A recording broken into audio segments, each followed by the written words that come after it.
엄마, 그냥 요양원 가는 게 어때요? 그 말을 들었을 때였어요. 제 손에 들려있던 낡은 휴대폰이 그만 덜덜 떨리더군요. 큰아들의 목소리는 왜 그리도 단호했는지.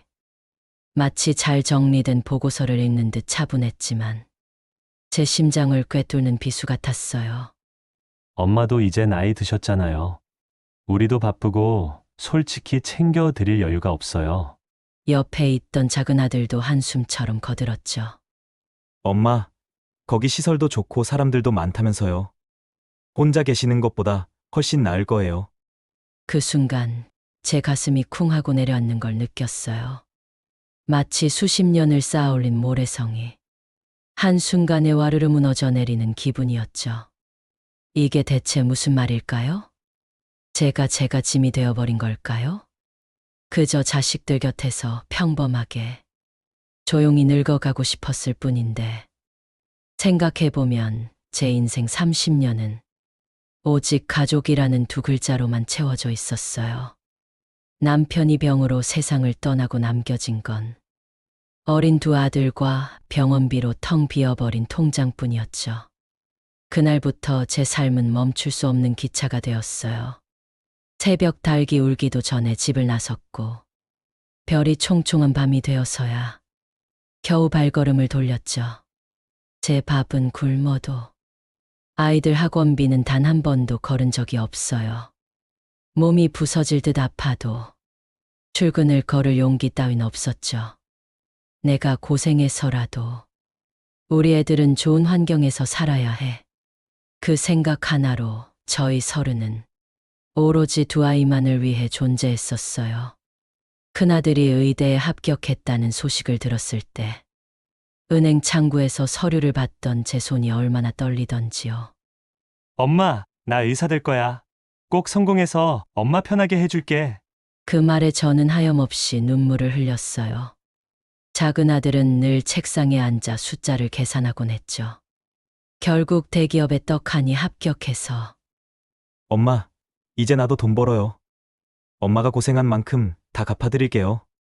라고 말했을 때 아, 드디어 제 노력이 보답받는구나. 이제는 조금은 편안해질 수 있겠구나. 그렇게 믿어 의심치 않았죠. 하지만 평화는 오래가지 않았어요. 손주가 태어나자 큰아들이 조심스럽게 물었죠. 엄마, 병원 일이 바빠서 그러는데 우리 아기 좀 봐주실 수 있죠? 물론이었죠. 밤낮 없이 아이를 돌보고 밥을 차리고 집안일까지 도맡았어요. 잠 못 자는 밤이 이어지고 허리가 쑤셔왔지만 품에 안겨 방긋 웃는 손주 얼굴을 보면 또다시 힘이 솟는 것 같았어요. 내 역할이 엄마에서 할머니로 바뀐 거구나. 그렇게 생각하며 묵묵히 제 시간을 내어주었죠. 그러던 어느 날 큰아들이 느닷없이 전화를 걸어 엄마, 혹시 모아둔 돈 있어요? 라고 묻는 거예요. 병원 건물주들이 임대료를 너무 올려서 좀 더 넓은 곳으로 갈까 해서요. 당황스러웠지만 저는 솔직하게 말했어요. 아들아, 엄마도 생활비가 필요해서 남은 돈이 없어. 순간 전화기 너머로 차가운 정적이 흘렀죠. 그리고는 아, 그렇구나. 아무튼 알겠어요. 짧은 대답 뒤로 전화가 끊겼을 때 제 가슴은 쿵 하고 내려앉았어요. 마치 얇은 유리창이 산산조각 나는 소리 같았죠. 그날 이후 아들들의 연락은 점점 뜸해졌어요. 바쁘다는 핑계겠거니 했죠. 그러다 명절날 부엌에서 설거지를 하는데 거실에서 두 아들의 대화가 들려왔어요. 아, 진짜 요즘 너무 힘들다? 대기업 다닌다고 다 좋은 게 아니야. 월급은 그저 그런데 대출 이자에 애 학원비까지 매달 빠져나가는 돈이 감당이 안 돼. 작은 아들의 깊은 한숨 소리, 그리고 큰 아들의 맞장구. 그러게 말이야. 병원도 수입이 줄어서 나도 솔직히 빠듯해. 저는 아무렇지 않은 척 그릇을 씻고 있었지만 등골이 서늘해지는 불길한 예감이 들었어요. 그러니까 엄마도 이제 좀 현실을 아셔야지. 그 순간 제 손에 들려있던 행주가 멈칫했어요. 솔직히 엄마가 계속 여기 계시는 것도 쉽지 않아. 맞아. 우리도 힘든데 언제까지 엄마를 챙길 수 있겠어? 심장이 덜컥 내려앉았죠. 믿기지 않았어요. 작은 아들의 말이 결정타를 날렸죠. 그리고 솔직히 엄마한테 돈이 없는 게 말이 돼? 우리가 드린 용돈도 있고 예전에 가게 하면서도 꽤 벌었잖아. 그런데 왜 맨날 돈이 없다고 하시는 거야? 아빠 보험금도 있었잖아. 엄마 혼자서 그 돈 다 어디다 쓴 거야? 뜨거운 물에 손을 담그고 있었는데도 제 몸은 얼어붙는 것만 같았어요. 내가 짐이 되어버린 걸까? 그날 밤 한숨도 잘 수 없었죠. 새벽까지 멍하니 천장을 바라보며 생각했어요. 평생을 자식들에게 바쳤는데 결국 이 말을 듣기 위해 살아온 걸까? 그제야 진짜 깨달았어요. 저는 제 인생을 완전히 잘못 살았던 거예요. 잠이 오지 않는 밤이었어요.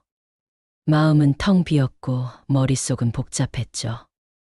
이대로 살다가는 아무 의미 없이 끝나버릴 것만 같았어요. 뭔가 방법이 없을까? 이제라도 내 인생을 되찾을 방법은 없을까? 답답한 마음에 책상 서랍을 정리하다가 오래된 서류 뭉치 하나가 눈에 들어왔어요. 남편이 쓰던 낡은 파일이었죠. 손을 떨며 서류를 꺼내 펼쳤어요. 그 안에는 남편의 이름이 적힌 문서와 함께 낯선 연금 계좌 정보가 있었어요. 그리고 그 옆에는 오래된 봉투 하나가 들어 있었죠. 봉투 겉면에는 익숙한 남편의 필체로 짧은 글이 적혀 있었어요. 당신 이거 꼭 챙겨. 내 마지막 선물이야. 순간 손끝이 찌릿하고 떨려왔어요. 다음 날 저는 급히 서류를 챙겨 은행으로 향했어요. 은행 직원은 서류를 확인하더니 눈을 동그랗게 뜨더군요. 어머니, 이 계좌는 아직 수령 신청을 안 하셨네요? 네, 연금이라니요? 제 질문에 직원은 차분히 설명해 주었어요. 남편분께서 사적연금과 종신연금을 가입해 두셨는데 그 수익자가 어머니로 지정되어 있습니다. 순간 숨이 멎는 것 같았어요. 제가 받을 수 있는 돈인가요? 직원은 고개를 끄덕이며 서류를 넘겼죠. 네, 매달 일정 금액이 지급되도록 되어 있습니다. 아버님께서 젊었을 때부터 꾸준히 납입하신 연금입니다. 그동안 한 번도 신청을 안 하셨더라고요. 그럼 지금이라도 받을 수 있나요? 네, 신청하시면 바로 지급됩니다. 게다가 남편분께서 가입하신 종신연금도 있어서 이건 평생 지급됩니다. 그 말을 듣는 순간 온몸이 굳어버렸어요. 20년 넘게 돈이 없어서 전전긍긍하며 살아왔는데 남편은 제가 모르는 사이에 제 미래를 준비해 두고 있었던 거죠. 눈물이 하염없이 흘러내렸어요. 바보 같은 사람, 너무 고마워서 어떡해.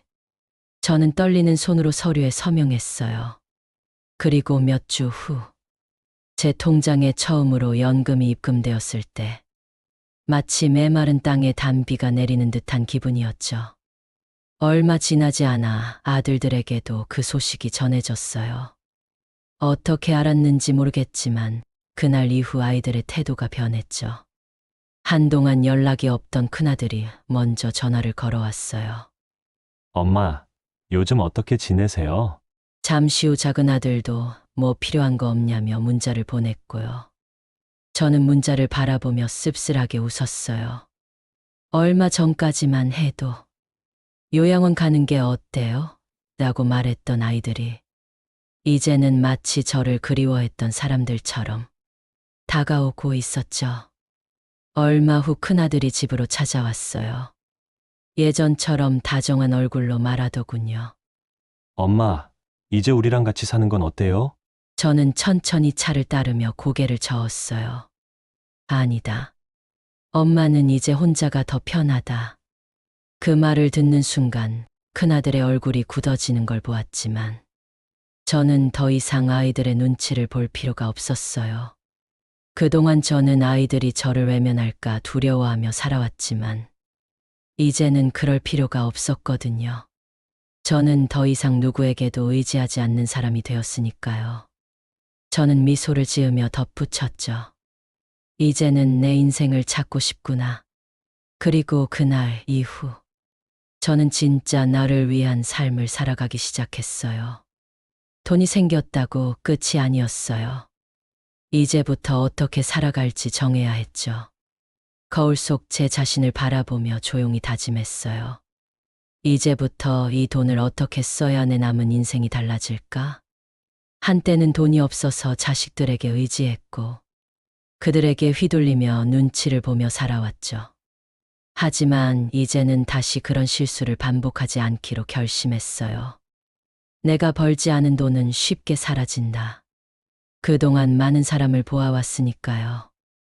갑자기 큰 돈이 생겨도 금세 흥청망청 쓰고 결국 다시 빈손이 되는 사람들. 저는 그렇게 살고 싶지 않았어요. 먼저 돈을 쓰는 법과 지키는 법부터 배워야 했어요. 연금이 생겼다고 해서 안심할 수는 없었죠. 매달 일정 금액의 고정 수입이 있어야만 언제든 돈 걱정 없이 살아갈 수 있겠다는 확신이 들었어요. 은행 상담을 받아보며 배당을 꾸준히 주는 우량 주식과 안정적인 ETF에 대해 알아보기 시작했죠. 전문가의 조언을 받아 꾸준히 배당을 지급하는 기업 위주로 포트폴리오를 구성했어요. 이제는 매달 주식 배당금이 제 통장으로 들어오기 시작했답니다. 적은 금액이라도 꾸준히 들어오니 이 돈이 쌓이면 생활비에 큰 보탬이 될 거라는 생각이 들었어요. 그리고 부동산 재테크도 함께 고민했죠. 남편이 남긴 연금 덕분에 적당한 월세 수입을 얻을 수 있는 작은 오피스텔을 매입했어요. 대출을 무리하게 끼지 않고 꾸준한 임대 수입으로 생활비를 충당할 계획이었죠. 직주 근접, 역세권, 병원과 가까운 지역에 위치한 오피스텔을 선택했고, 노후에는 유지 보수가 적게 드는 소형 오피스텔이나 안정적인 상가를 찾기로 했죠. 이제는 일을 하지 않아도 매달 고정적인 임대 수입이 들어오게 되었어요. 돈을 지키기 위해 가장 중요한 것은 불필요한 지출을 줄이는 것이었어요. 이제는 남을 위해 돈을 쓰는 것이 아니라 오롯이 나를 위해 써야 했죠. 주거, 건강, 취미, 이 세 가지에만 집중해서 돈을 쓰기로 했어요. 과거에는 자식들 가까이 살아야 한다고 생각했지만, 이제는 제게 편안한 공간을 찾는 것이 우선이었죠. 아담한 집을 찾고, 집 정리도 최소한으로 줄여, 단순하고 가벼운 삶을 살기로 했어요. 돈 때문에 흔들리지 않는 삶. 더 이상 누구에게도 의지하지 않고 휘둘리지 않기로 했죠. 돈이 생겼다고 끝이 아니었어요. 건강을 잃으면 돈도 자유도 아무 의미가 없었으니까요. 그동안 저는 제 몸을 돌보지 못했죠. 자식들 키우느라, 손주들 돌보느라 언제나 제 건강은 뒷전이었어요. 밤늦게까지 일하고 새벽같이 일어나 아침을 차렸고, 몸이 아파도 병원 갈 생각조차 못했고 끼니를 거르는 일도 많았죠. 하지만 이제는 달라요. 이제야 비로소 깨달았어요. 건강이 없으면 아무리 돈이 많아도 소용이 없다는 것을요. 가장 먼저 몸을 움직이기로 했어요. 오랫동안 제 몸을 혹사하며 살아왔죠. 가만히 앉아 있으면 허리는 쑤시고 다리는 저리고 몸이 무거웠어요. 이제라도 늦지 않았다고 생각했죠. 처음에는 집 근처 공원을 천천히 걷기 시작했어요. 하루 15분, 그 다음엔 30분. 조금씩 걸어보니 몸이 가벼워지는 기분이 들었어요. 아침마다 걷는 것이 습관이 되니 예전에는 계단 한 칸 오르기도 힘들었는데 이제는 숨도 덜 차고 몸도 가뿐해졌죠. 두 번째로는 식습관을 바꾸기로 했어요. 예전에는 제 식사는 늘 대충 해결했죠. 자식들 반찬 만들고 남은 걸로 끼니를 때우거나 빨리 배를 채울 수 있는 것들만 먹었으니까요. 그러다 보니 건강은 점점 나빠지고 몸은 무거워지기만 했죠. 이제는 저를 위한 식사를 하기로 했어요. 소금과 설탕을 줄이고 신선한 채소와 단백질 위주의 식단을 챙겼어요. 기름진 음식과 가공식품은 가능한 피하고 천천히 꼭꼭 씹어 먹는 습관을 들였죠. 처음에는 맛이 심심하게 느껴졌지만 며칠이 지나자 몸이 한결 가벼워지는 걸 느낄 수 있었어요. 세 번째, 정기적인 건강검진을 받기로 했어요. 그동안 저는 병원에 가는 것을 꺼려했죠. 아프면 쉬면 되지. 병원 가봤자 돈만 든다고 생각하며 버텼어요. 하지만 이제는 건강을 지키기 위해서는 미리 체크하고 대비하는 것이 가장 중요하다는 걸 알았죠. 혈압, 혈당, 골밀도. 이제는 정기적으로 검진을 받으며 제 몸을 돌보기로 했어요. 몸뿐만 아니라 마음의 건강도 지키기로 했어요. 건강은 단순히 몸만 챙긴다고 되는 것이 아니었죠. 마음도 건강해야 진짜 행복한 인생을 살 수 있으니까요. 그동안 늘 바쁘게 살면서 정작 제 마음이 어떤지 돌아볼 시간이 없었어요. 외롭고 힘들어도 괜찮다고 해서 넘겨버렸죠. 하지만 이제는 달라요. 저를 힘들게 하는 관계는 자연스럽게 멀어지고 서로 아껴주고 함께 있으면 편안한 사람들과 더 가까이 하기로 했어요. 가끔은 혼자만의 시간을 가지며 좋아하는 음악을 듣거나 책을 읽으며 마음을 정리하는 시간을 가졌어요. 이제야 비로소 깨달았어요. 건강이 없으면 돈도 자유도 아무 의미가 없다는 것을요. 아무리 많은 돈이 있고 몸이 건강해도 진정한 행복은 결국 사람에게서 온다는 것을요. 그동안 제 삶은 온전히 자식들에게 묶여 있었죠. 그들이 필요할 때는 저를 찾고 더 이상 필요하지 않으면 밀어내는 관계. 하지만 이제는 달라요. 더 이상 그들에게 기대지 않기로 했죠. 가장 먼저 불필요한 인간관계를 정리했어요. 살면서 많은 사람을 만났고 그 중에는 진심으로 저를 아껴주는 사람도 있었지만 저를 이용하려는 사람들도 많았죠. 필요할 때만 연락하는 사람, 자기에게 이득이 될 때만 다가오는 사람, 언제나 제 시간과 에너지를 빼앗아 가는 사람들. 이제는 그런 관계를 정리하기로 했어요. 자식들과도 어느 정도 거리두기가 필요했어요.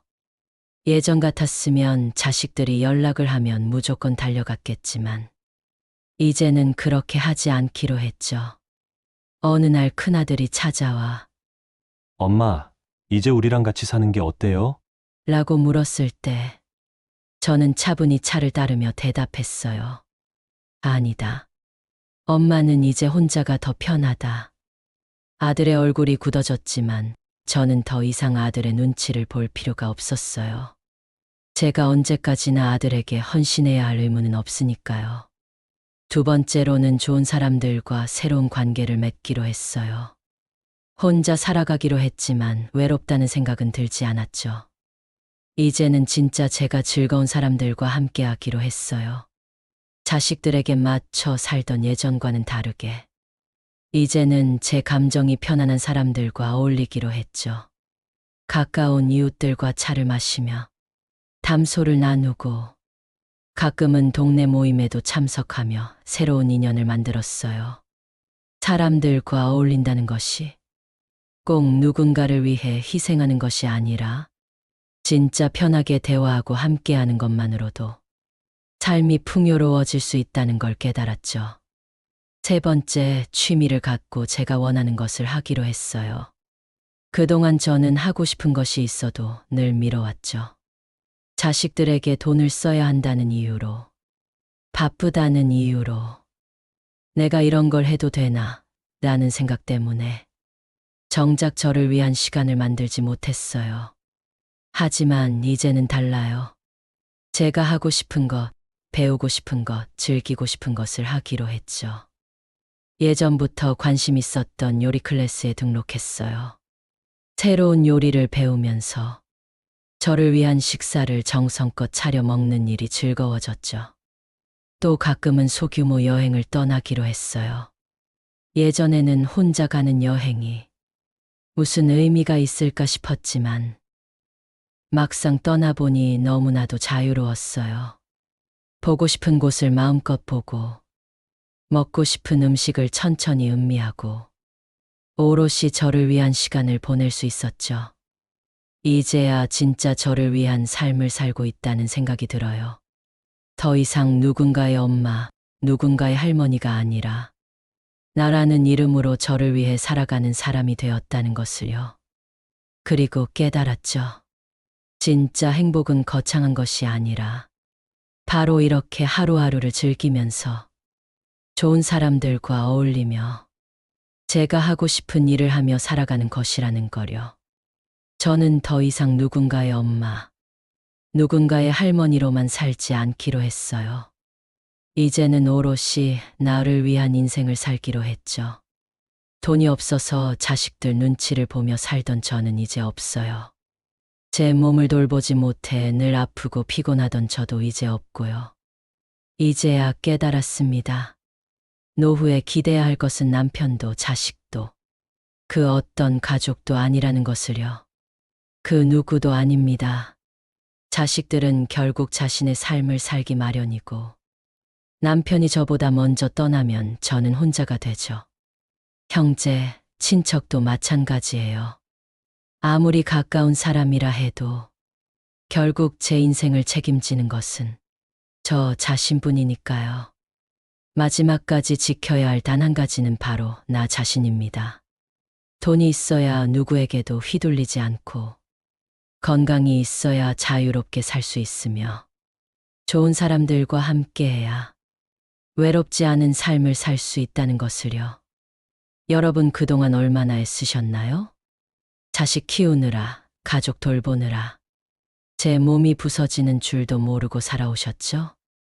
쉬고 싶어도 포기하고 싶어도 그저 가족을 위해 버텨오셨죠? 이제는 괜찮습니다. 이제는 그 힘들었던 시간들을 보내온 나 자신을 위해 살아도 괜찮아요. 더 이상 누구를 위해 희생하지 않아도 됩니다. 이제는 나를 위해 돈을 쓰고 나를 위해 좋은 음식을 먹고 나를 위해 건강을 챙기고 나를 위해 행복을 찾아도 괜찮습니다. 그동안 정말 수고하셨습니다. 누군가 알아주지 않아도 누군가 고맙다는 말을 하지 않아도 저는 압니다. 당신이 얼마나 많은 밤을 울며 버텨왔는지, 얼마나 많은 희생을 감수하며 살아왔는지, 그리고 이제는 그 모든 시간들이 헛되지 않도록 내 인생을 위해 살아야 할 시간입니다. 앞으로의 삶은 누군가를 위해 사는 삶이 아니라 오롯이 나를 위한 삶이 되기를 바랍니다. 당신이 행복해질 자격은 충분합니다. 이제 당신을 위한 새로운 인생을 시작하세요. 그리고 그동안 잘 살아줘서 정말 감사합니다. 당신이 지나온 모든 시간들을 진심으로 존경하고 응원합니다. 이제부터는 나를 위해 살아도 괜찮습니다. 감사합니다.